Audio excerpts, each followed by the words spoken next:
আক্রমণ, কোন বিদেশি আক্রমণ,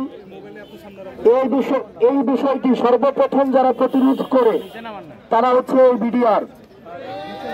দীর্ঘ 16 বছর ধরে এই বিডিআর হত্যাকাণ্ডকে বিডিআর বিদ্রোহ হিসাবে পরিচালিত করা হয়েছে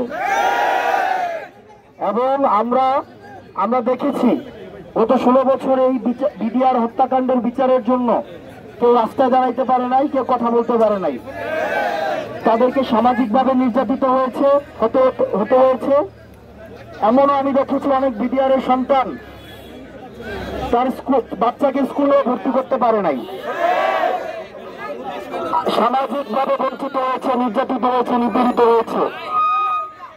সেজন্য এই সরকার যখন গঠিত হলো, আমাদের এই গণ অভ্যুত্থানের পরে, আমাদের এই গণ অভ্যুত্থানে 2000 শহীদ এবং 20,000 আহত ভাইয়ের রক্তের উপরে দাঁড়িয়ে যে ইন্টারিম গভর্নমেন্ট গঠিত হলো, এই গভর্নমেন্টের অন্যতম ম্যান্ডেট হচ্ছে আমাদের দেশের উপরে, আমাদের এই সার্বভৌমত্বের উপরে,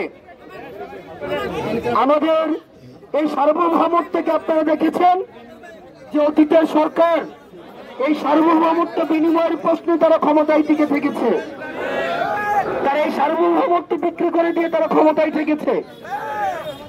এই সার্বভৌমত্বের প্রতি এই বিডিআরদের যে আনকম্প্রোমাইজিং যে বিষয়টি ছিল,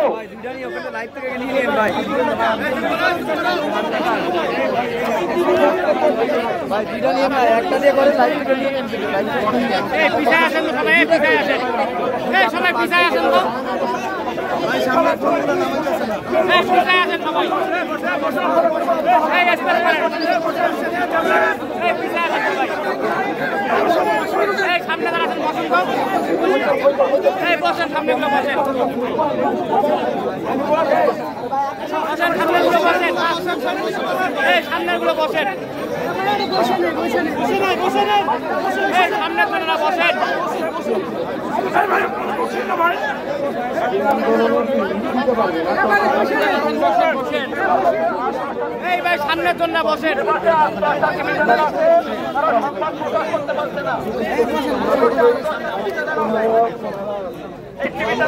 সবাই এক লাইনে একটু দাঁড়ান, টিভি চ্যানেল সব এক লাইনে দাঁড়ান, টিভি চ্যানেল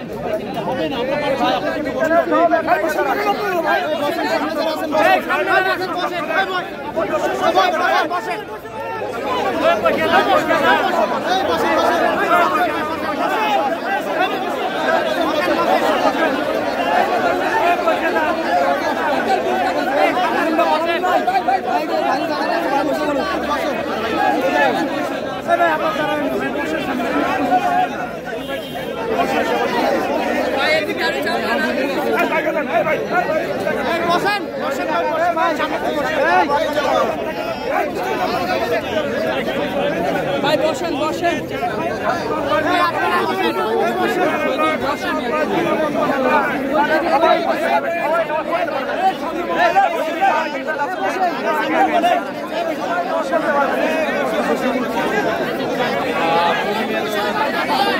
আমাদের মিডিয়ার লোকেরা সবাই পিছান, সবাই পিছান।